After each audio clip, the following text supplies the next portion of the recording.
but yeah, I have to pull the whole engine. So I have a Caterpillar. Long story short, the guy didn't check the oil, Mm. didn't follow the checklist, uh, and we have to blew the motor Oh on no. our skid steer. So now I have to decide if him costing us 15 grand is worth keeping him around or not. As you But laugh. What else can well, you I do, mean, if right? you Like, don't I laugh, mean, you you know what I cry mean? or be freaking resentful, right?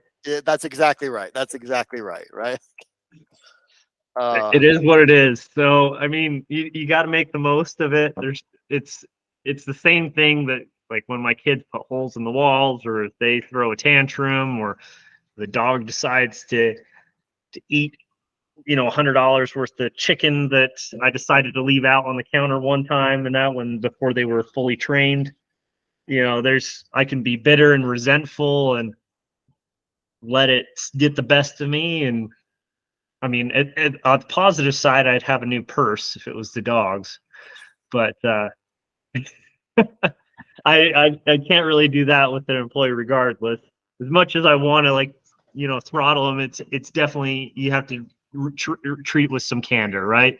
right. It's man, you knew we had these processes for a reason. Like it's there for a reason. Um, on the bright side, though, I do have it sitting here, and we did get a mini excavator. Um, so that's kind of honestly, that's more of a side thing. I know that we have a few jobs that we can use it on, but for the most part, I'm just going to rent it out Mm. for whenever it's not in use, right? Because Sure. Oh yeah. like there's literally like probably 4 jobs a month that or no, sorry, 4 jobs a year, not a month, that we really need it. Yeah. But when you do, like, it comes in clutch, right? I mean, that's all obviously the reason that you have it. But Well, a lot of people would be like, well, why the heck would you own like a mini excavator, for example, if you only need it a few times? Well, for one, if I rent one, it's usually about 400, $500 a day, plus delivery fees, plus all this other stuff. And I got this cheap enough that I rent it 10 times, and I've not only paid for the machine, but potential maintenance. hmm, So to me, it just made sense math wise. I get it though, from even a perspective of like sometimes it's not worth it at all. Um, like it's not worth it to own some of these machines because they are high maintenance, and you could have crap like this happen. sure. Where now I have to High look at risk. rebuilding a pump and the motor and all this other crap. Because again, they didn't take care of it when they were using it. But uh, I mean that luckily that doesn't happen crazy often. Um, and it still is nice to be able to use it on our schedule as opposed to having to worry. I've just dealt way too many times with a lot of the rental companies where unfortunately I'm sitting there waiting for them to do or fix their own machine for a while, Hmm. or do basic things that I otherwise wouldn't have had to deal with. So, anyways, with that said, let's just get into the podcast. Hey, well, yeah, tough things, happen and occur, and you might be prepared for it, you might not, and then it's how you're going to react to it and what you're going to do next, right? Absolutely. Well, what about you? And I guess we can do that before we get really into the meat of things. What I know that you said you had a few meetings and some bigger things that been going on with your teams and that you've been dealing with over at Henry. Um, Yeah, things have been a lot happening there. Got a national sales meeting. It's where large corporations every year, at some point in the year they'll have a national sales meeting where they'll get all their sales probably like sales and service teams together, and this is one of them. Not common to this organization, but organizations all over the country and stuff will do that. And national sales meetings are great because they're a lot of times they're like family reunions where, you know, you have your colleagues, people that you only see on Teams meetings or Zooms or Google Hangouts or whatnot, and being able to you know, break bread with them, have some experiences with them, learn and grow together, and just be able to reconnect in person. It's just a good reminder that nothing really beats that in-person experience, right? So this digital age and stuff, we use that next best thing, kind of like we're doing here on a Teams meeting or a Google Hangout or any of those things. But that in person is always great. So now we're, you know, you're always trying to find those alternatives and stuff. So it's good to get back to the basics, and those basics are that face to face. So which is great. So Absolutely. When I was in Denver, I met up with actually quite a few guys from RK Syndicate. I don't know if you know what that is. yeah, With Andy. yeah, Andy and Ed. Yeah. And, I mean, it looks like an awesome organization. I have yet to join, but those that have joined have nothing but great things to say about us from what I've heard. Yeah, I met with a few guys. There's Bo and Eli. So Eli owns Bulletproof Electrical. So he does a lot of the work kind of on oil, gas fields, stuff like that, all throughout Colorado. And then Bo, Alameda, I'm calling them out because these are great guys. They're great guys that you should get to know. And Bo, though, he is active Air Force right now. Okay.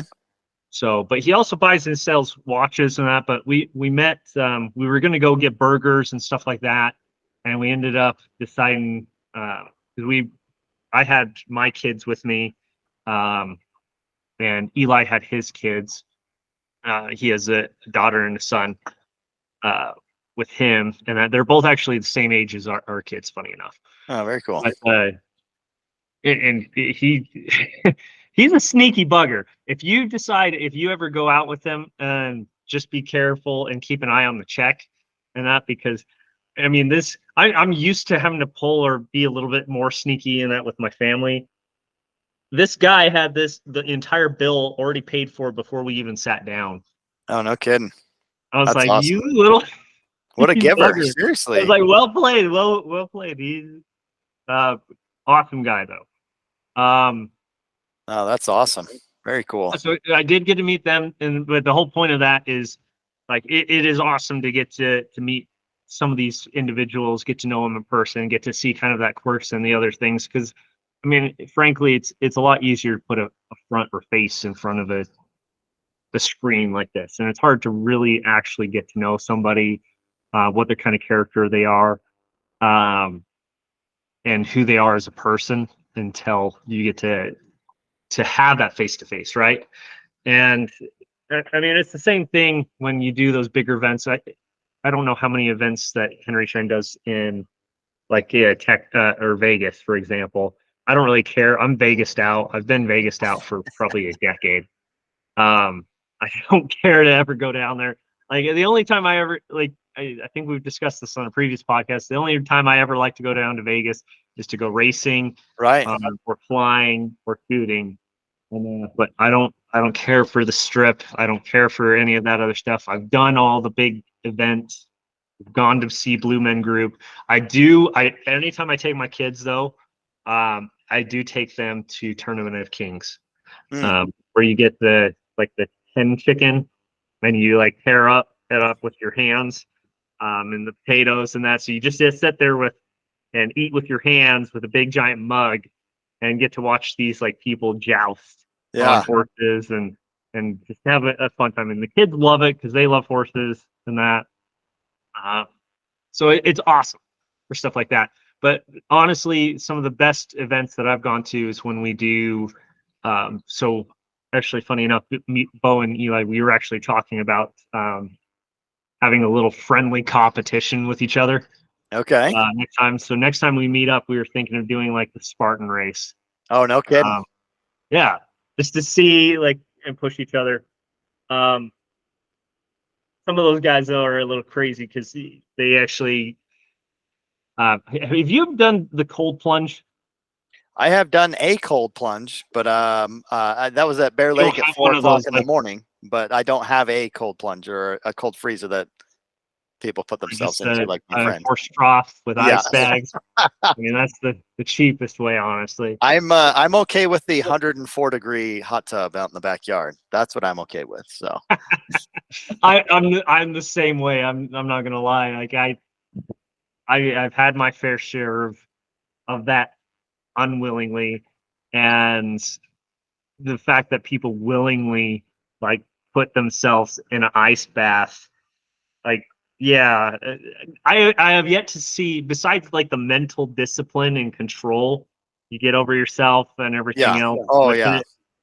I have a really hard time believing some of the health benefits, and I haven't really seen a lot of on that end. And so I feel like you have to just kind of a masochist. Be Yeah. willing Some to sit people, in the, yeah, swear by them, right? Like, yeah, it's they say like sitting in 40-degree weather or water. I have seen some benefit to that when people do like 3 minutes a week or something, just sitting in there at least once a week type deal. There is some like evidence to suggest that, but like some of these sure. guys will literally do it 10 minutes a day, like 10 minutes in, and they'll Yep. even show their little thermostat showing like 39 degrees. Exactly. I'm like, you're freaking insane. I Yeah, I've got friends that have a cold, deep freeze base full of water that do that, and like they legit are turning blue. Like I that just yeah, like I don't literally have know. frostbite and everything else. So I was like, dude, like I don't think you've crossed the boundary between healthy and Insane. No. detrimental, right? For Yeah, yourself. but But yeah, anyways, man, yeah, there's a lot of interesting trends that are going on in the world. There absolutely is, and I think that's um, like we do have to understand some of these trends, frankly, just because of the fact that, especially from a business standpoint, you get to hmm figure out and see, like, hey, how can we market? How can we take advantage of some of this? And there's different segments and different groups, right? There's, whether there's the hippies, the full organic everything, won't touch even fish or, most vegetables or even milk for that matter, um, to the people that will, that are like Arate, which are very strong, determined, uh, fitness coaches, etc., to a lot of society, which is frankly getting fat and lazy, right? sure. Yeah. In fact, yesterday was I also volunteer as a parent ride leader coach for my daughter's high school mountain bike team, and there's about probably 180 kids on the team this year. And yesterday was our first practice at we were up at 5 and on a mountain by 5:30 in Highland, Utah. And we went through this and I went with the group and I was actually really nervous to go with this freshman boys group because these kids, I mean, they can full volume chatty Cathy the entire time. I'm over here like, dying, in first practices past. But one thing that I did all winter long is I'd take my dog on a 2-mile walk slash jog, um, even in 12-degree weather some days. And I did that consistently 3 or 4 times a week throughout the entire winter with the 20-pound weight pack, mainly the weight pack, so that I could actually heat up a lot faster and not freeze while I was out there doing this. So speaking of cold plunges and whatnot, but yesterday that first one, I felt great Didn't you throughout do the. a cold plunge pretty much for your dog? Yeah, right. Well, the dog took it, not me. I Yeah, you luckily didn't I have to jump in. I think somebody else yeah. hauled them out, right? For But yeah, the dog got itself out, but oh, there this you go. is a miracle. So um, but I was glad that I did the hard work throughout the winter, the uncomfortable, getting up at 5:30, 6 a.m. throughout the winter time when it's still dark out and everything, doing that uncomfortable work so that yesterday when we had that first practice, I managed actually for myself. I was really proud of myself managing remarkably well that I wasn't anticipating. I thought I was just going to be dying the entire time because the year before I legit almost passed out on the trail coming up this hill, because it was like I was so out of shape and so not prepared for it, mentally, physically, and everything. And yesterday I had prepared for it and I felt great about the entire ride. It was awesome. So yeah, to your point of like, these different trends or doing something that's going to prepare you for something better later. It's important to do, even if it's difficult to do. Yeah. Well, I just had a conversation with another guy. Funny enough, he was also in Arte, um, the Arte syndicate, but that is, he owns a brand in that. So full time, he was a tattoo artist, and he's trying to also build like a men's grooming product Mm. On the side. So beard oils, skincare, stuff like that. So if you're listening to this, you know who you are. But and it's not to out him or anything else, but we were having this whole consultation and that together. And I was like, well, what do you really want? Like, ideally, where do you want to go? What do you want to do? And he's like, well, I've already got my fitness on point. I've gotten all this other stuff on point. It's like, and he's killing it in all the other aspects of like physical health and everything else. But where he seemed to get held up is, and it came back to actually what we just got over with our last couple episodes, which is the mind map processes and execution. But how it came up was the problem that he actually stated was, I'm really having a hard time building this brand. I can't figure out like what to do, everything else. I'm like, well, you're making a full-time living being a tattoo artist, right? And you're doing this grooming products on the side. And he's like, well, yeah, I'm offering them, $50 Amazon or $50 off their tattoo or other stuff if they buy my products online and then leave a review. I'm like, well, that's in concept, that's a great idea. However, what the issue is like, how many of your tattoo guys are actual clients of this, like beard oil or other care, right? Mm-hmm. It's very clashing. And it kind of brought me back to even before, like, it's very, very easy to go after the shiny thing, right? Yes. Oh yeah. And that's where that process of mind map, and being like, well, what actually do you want? And I was like, don't, like, just because you want to build this brand, like, why are you actually wanting to build the brand? Like, what are you trying to accomplish with this brand? And finally came up, I was like, yeah, he just wants to supplement the income and be able to empower other people to have better, healthier skin and stuff like that. And he doesn't like that, obviously if he goes on vacation, his income goes with it, right? Because it's very much with that, it's very much a payment, like only if you're doing work, right? Yep. And I was like, okay, well, you can do that a number of different ways. But the problem is you're having two things that clash against each other, right? So your products don't sell with each other. It's not an add-on. And if I had a barber, like if you went to a barber and they had, do you think that they should sell, we'll just say, bouncy balls and kids' toys, or do you think that they should sell hair and pomade products and stuff like that? Yeah, exactly. Right. Something that's going to complement what they're actually doing while Yeah. someone's there in the moment, maybe an emotionally charged or whatnot. Right.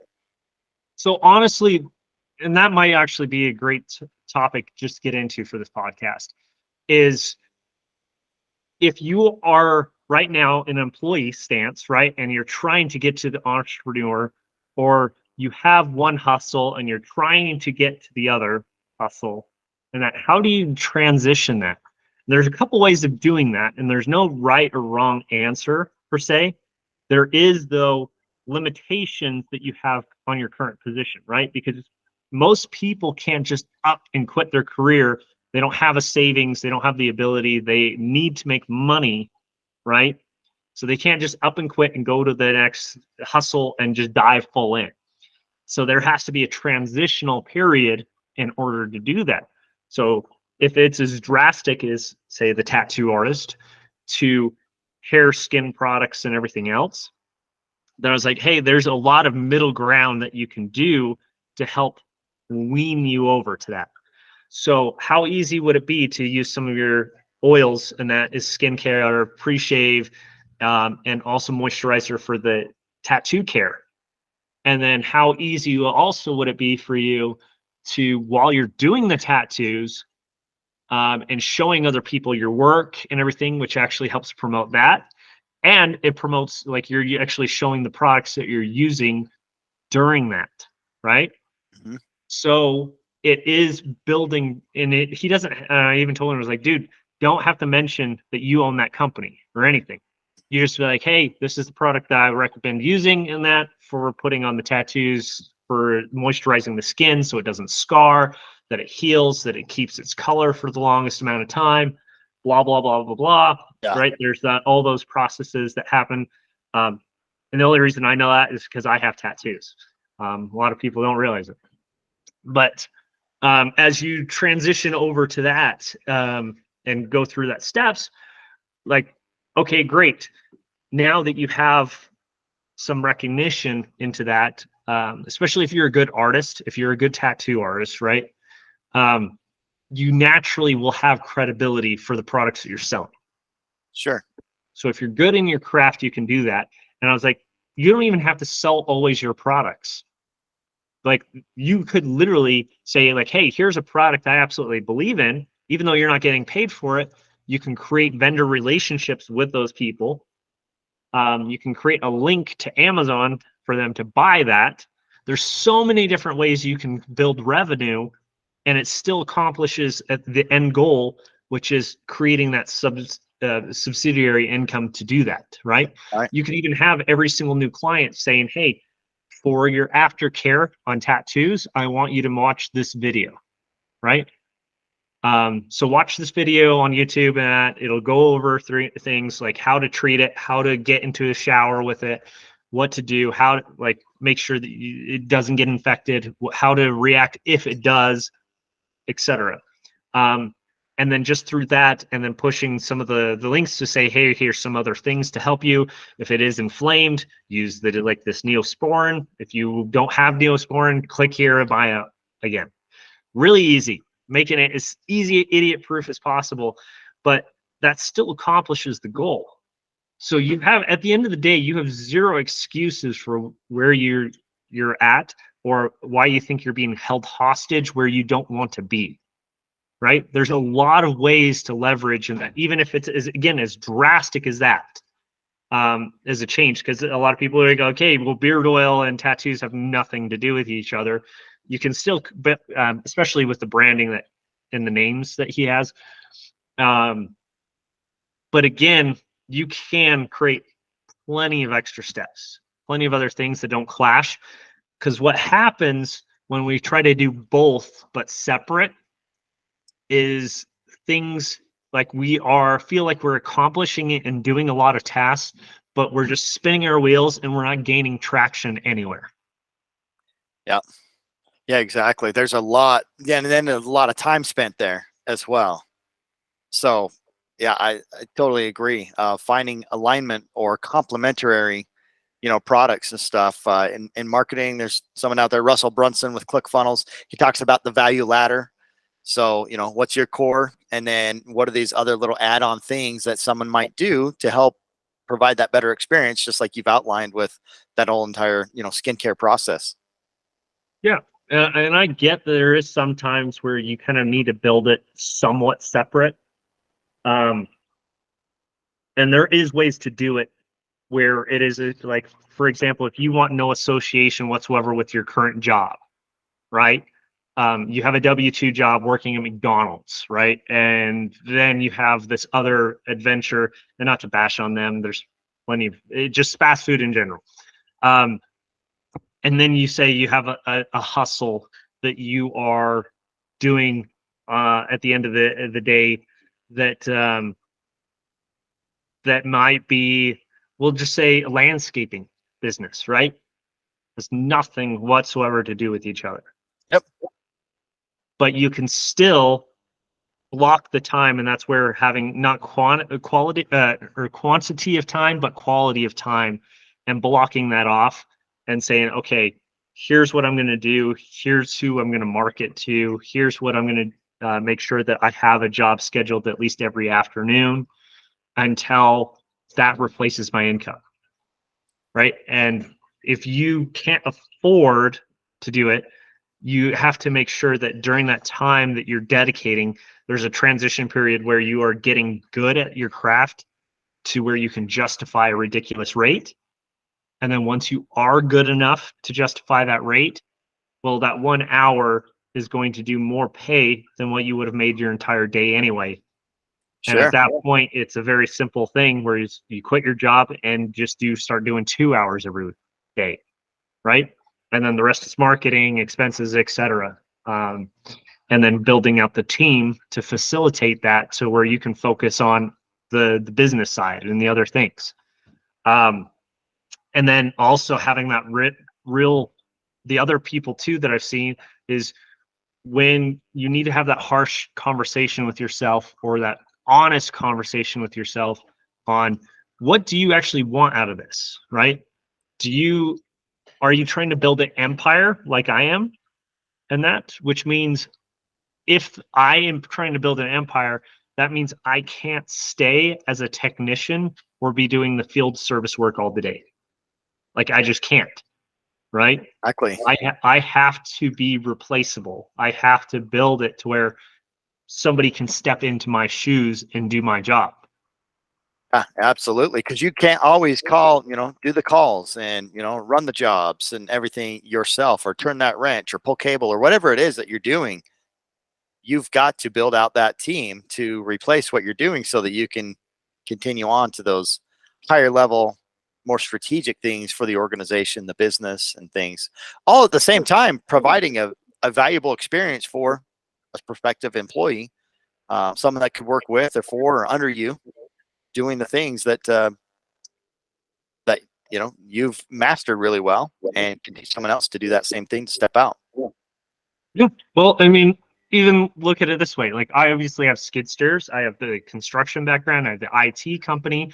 IT company obviously is my main business. And then I have the Boldly Free American and obviously Consult ROI. Like, yeah, there's a lot going on. And none of them really necessarily go with each other, except for the fact that the IT company is my bread, like the backbone of a lot of the companies. It provides the support, it provides all the technical services, it provides all these other things that I need to do on a daily. The manufacturing company actually manufactures some of the products that we produce, and then the e-commerce Boldly Free like actually distributes and sells the other stuff. And Boldly Free, and that also will, like, we have partnerships with even like Bucked Up, which I use a lot. But it ties into like, hey, if you are doing a lot of workouts, if you're doing a lot of things, and it ties into our mission on that product or that company is like life, liberty, the pursuit of happiness, which honestly, at the end of the day, is a lot of this podcast is about. How can we protect life, our own lives, and the lives of those that we care about and those around us? Liberty, our freedoms, our independence, our ability to choose in that, everything from healthcare to what we consume as a society, and in pursuit of happiness, like what makes you fulfilled, whether that's in your job, whether that is passions, your hobbies, etc. How can we build enough freedom to be able to pursue those things and those tasks and that pursuit of knowledge? And I do believe that pursuit of happiness, frankly, is the ability. Yes, you can choose to Netflix and just become a fat, but at the end of the day, we know that that's temporary, right? That's very Absolutely. temporarily happiness. And you might enjoy it for a week, and some people it's like 10 years. Yep. But even they will get to the point where they're like, I'm done, I feel like crap all the time, I'm miserable, everything else, and realize that's not And where you really are happy is when you are constantly working on yourself, improving, bettering yourself, and bettering the lives of those around you. So it really seems like an oxymoron a lot of the times. But in my opinion, like we ask people all the time on this podcast, right? What is the greatest ROI to you in your life and why? For me, it's serving others. It's leaving a legacy and everything. It's like paying it forward. It's really enabling people to have the skills and the abilities to better all the lives around them, to be independent, free of mind, body, and spirit in all aspects. Right? 100%. So, Yep. well, I don't.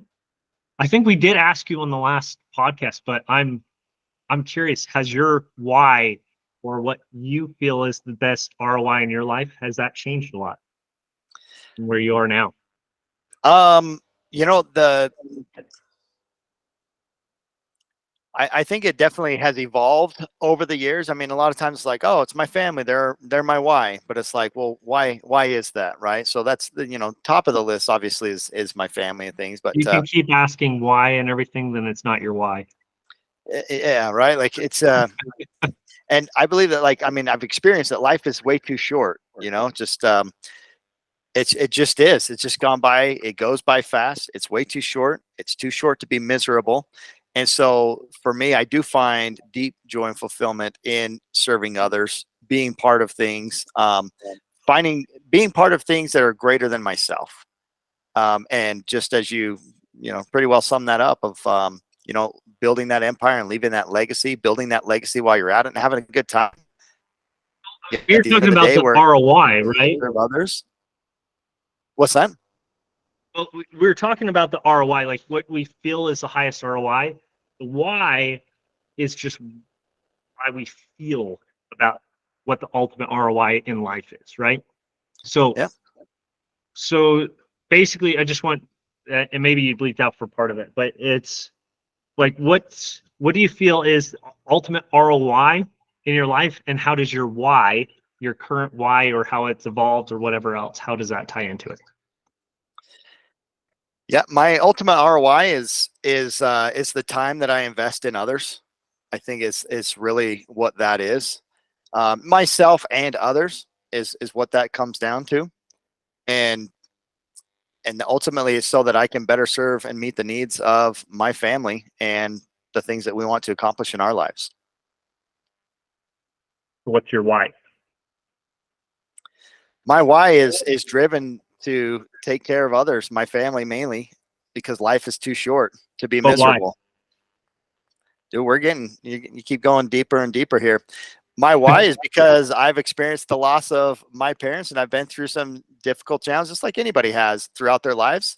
And I've seen that people can go one way or the other and, fall into a hole and never get out, or say, you know what, I've learned from this and I'm learning from this and I'm going to do the opposite of what might, you know, um, stop someone from progressing and moving forward. I'm going to do the opposite of that and do all that I can to continue to move forward. And why I'm doing that is like because again, it just goes back to that life is just too short. Like it can be gone in an instant. Losing family and friends, it's like, well, that's it. Like you did whatever you did, then that was it. Like this is your shot. This is our one shot. This is my one shot. And so every day is an opportunity to get after it and find the joy throughout that process. It's not always sunshine and rainbows, but that joy through working hard and working through it and accomplishing something, and ultimately having other people with me. That's where I find joy in that, is having others, throughout that process along the way. Has been awesome. As a matter of fact, I have up on my board here, if you've ever taken the Gallup or Strengths Finders and things like that, my top 5 strengths, they're like 54 or whatever they've got in there, is I've got woo, I've got positivity, communication, arranger, and strategic. And what's funny is that not realizing that those were my top ones, I'll go and do something and then look back and be like, oh my gosh, like I naturally fell into each one of these buckets that are actually my strengths throughout that process. And so it's like the positivity I think I got from my mom, kind of instilled from that, seeing a positive attitude despite, the world's worst challenges up against you, and ultimately losing her life to colon cancer. And then the strategic and things. I mean, I think a lot. I'm an overthinker. Is maybe you've experienced with me or whatnot. I don't know, but overthinker. But I love to bring people along, which is different than a lot of people out there. They'd rather kind of roll it solo or just kind of keep it to an exclusive group. And I'm just like, yeah, who's that? Pick him up. So I'm kind of like the scene in Dumb and Dumber where they're just going along, and next thing you know, they've got like 10 people in their van driving across, trying to find Aspen and stuff.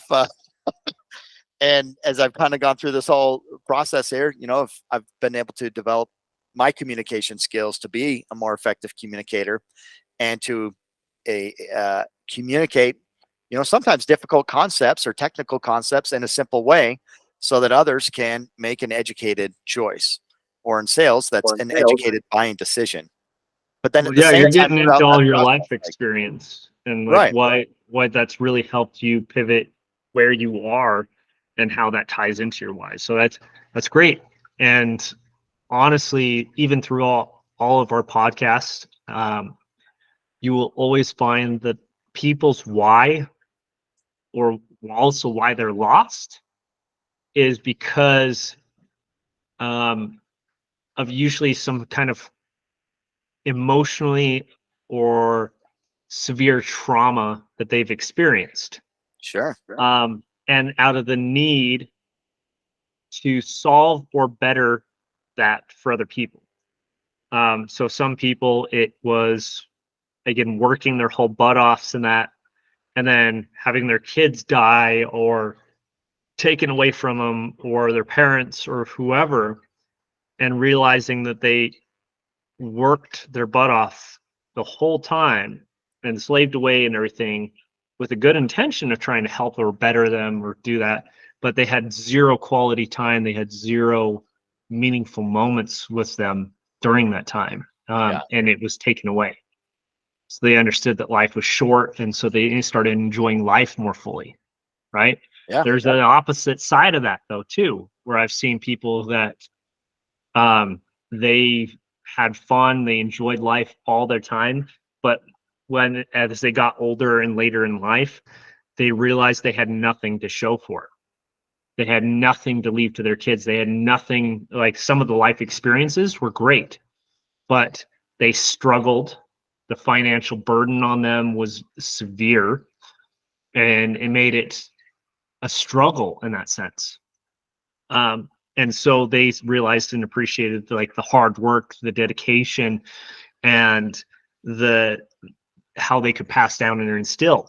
And so we all are trying to find that balance, right? We're all trying to find that. Even my own why was like, hey, I want to make and empower other people to not ever feel as helpless or as unwanted and unloved as I did as a kid, right? I wanted to empower other people to understand it's okay to learn mistakes from others instead of having to learn the hard way, going through it every single mistake yourself. Because a lot of those are going to kill you or make your life miserable. And if you can learn from somebody else who's been there before you, it's a lot better, right? Oh, heck yeah. Absolutely. Our opportunity to But identify what those are, right? And to find those who, and to seek out those who have made those mistakes. In other words, finding mentors, putting yourself in other rooms with people smarter than you or with different experiences. Like you're in Arte. I'm a member of Apex. There's a lot of Arte members that are part of Apex, and it's fascinating and awesome to be in these experiences, these environments with people who have vastly different life experiences than I, but still find success in what they're trying to accomplish common in their life. ideologies in that still as well. Because at the end, like, there's some people even in the group, and that whether it's Arte, Apex, or what is the not the closers? It's anyway, different group. Yeah, lots of groups out there, right? Yeah, there's a lot, but almost all of them, you'll find that there's always like the people that are not active at all. They just show up and expect things to be done for them. You'll have the severe ones that are gung ho and over serious about everything to the point that they can't have fun and they have a stick up their backside and nobody enjoys their company at all. And then you usually have the middle ground people in all those as well that are most level headed, patient, kind, generous people that you'll ever meet. And those are the people that really connect the most, right? Yeah, absolutely. And so I tried to always learn and I consistently try to always be the dumbest person in any room I step into, right? Because that's best way that I've found that I progress as a person or individual myself. And that's the way also that I am able to overcome my own challenges is through learning these people that, because if they're smarter for a reason. And it's usually because they've gotten kicked in the nuts quite a few times, more, if not more so than I have. Sure. Yep. And understanding and appreciating that experience is what keeps you from continuing to get your own nuts kicked. And that, excuse the vulgar metaphor here, but that's the reality.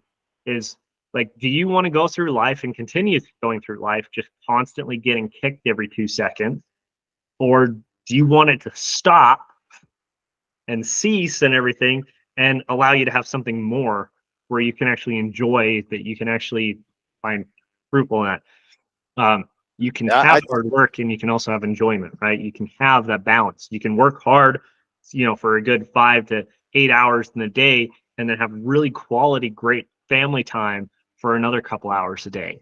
Then you could have great quality personal time, self-reflection, self-improvement, and betterment. And then at that point, you're getting fulfilled in all aspects and all buckets.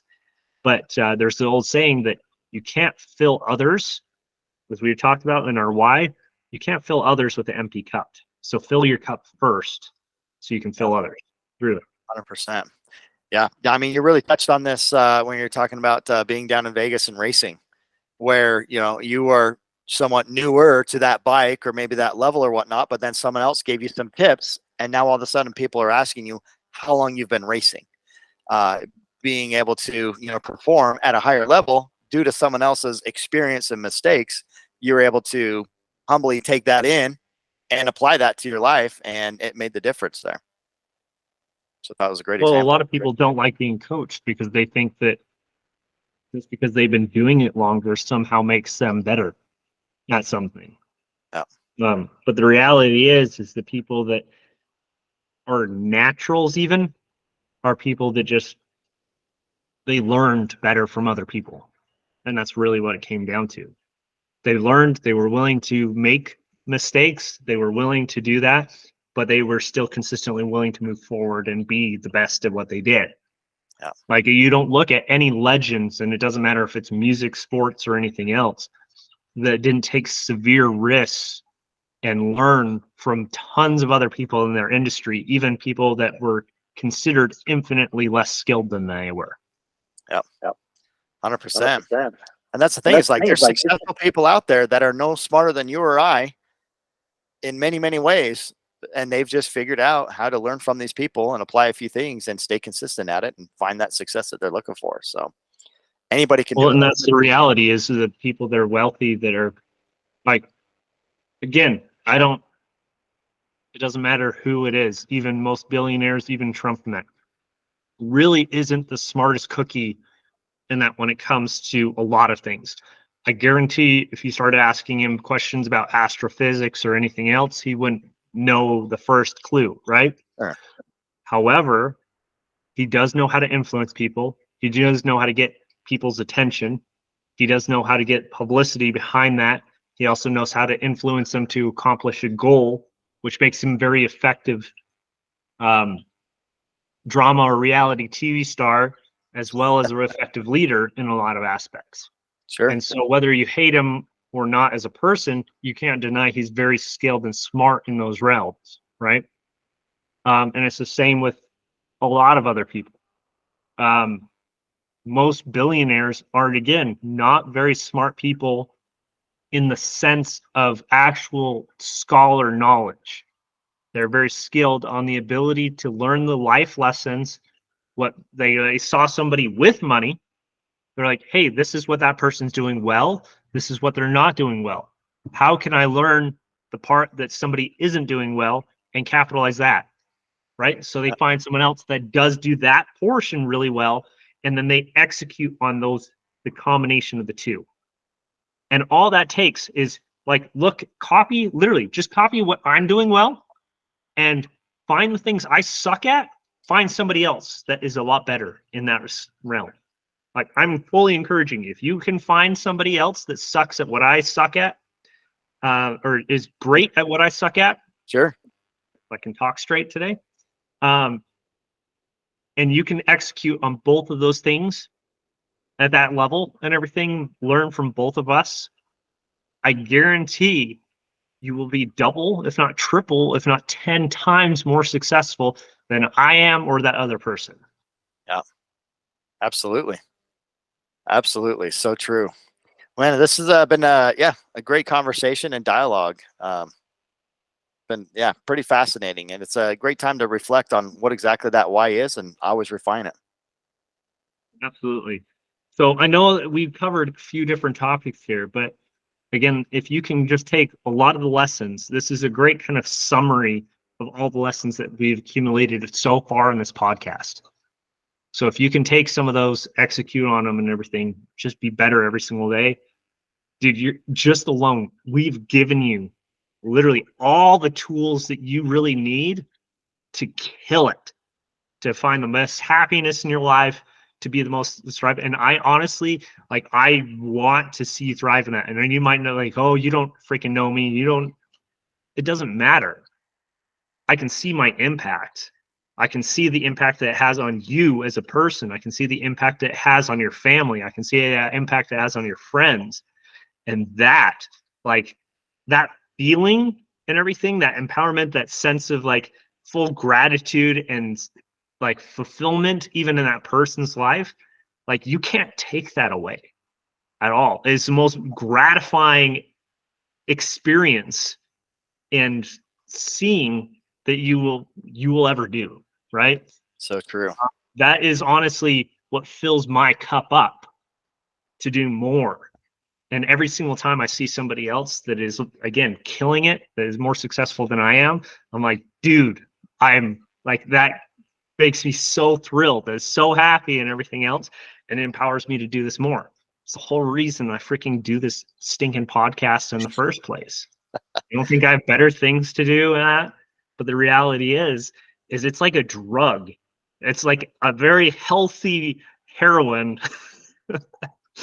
that that is very addicting, that to see the impact that it does and the continued impact that I hope that it continues to bring as other people are just as generous or more so generous, that they can impact and help more people continuing forward. So Absolutely. Yeah. Echo that and say, if you're having a hard time right now, struggling with anything, go find a way to serve somebody. Go find a way to serve someone. Get outside of yourself. Find a way to, what do they say? You're best served to help others with something that you've been able to master yourself, or coming from a standpoint of something you've overcome yourself. So find what that is and go help someone else along their way, and see what type of cups that can fill for you. guarantee it'll fill yours in that more ways than you think, even though you're being selfless and you're worried about your own bills and stresses or your relationship issues or whatever else. I'm telling you right now, you help other people in that, and one way or another, it eventually always comes back to you. But the first thing Absolutely. is, the first step is giving without the expectation of anything in return. And as soon as you give things, and this is the same in any business relationship or marriage for that matter. If you give with zero expectation of return, not only are people going to respect you more and more gravitate towards you, but you'll find more fulfillment in those. and those relationships will actually thrive significantly more. Yeah. Because too often that is things leveraged and there's a subtle expectation, which leads to confrontation, which leads to a letdown, which leads to lashing out in anger, disappointment, and regret, which leads to conflict, which leads to dissatisfaction, which leads to depression, which leads to all these continued snowball effects. Yeah. So, Yeah, good stuff. I know. Yeah. So good. It's in your control, right? It is 100% in your control. Just do something like that. Focus on those things that you can control. Exactly. All right. Again, welcome and joining us for this long. I appreciate you guys. If you got something out of this, I do want to hear that. Send us a message, and just let us know what really clicked for you or what you would like more information on. If we weren't very clear on something, like, by all means, ask. Absolutely. Do it. There's no such thing as a stupid question, especially here. So we will catch you guys on the next episode. Thanks, guys.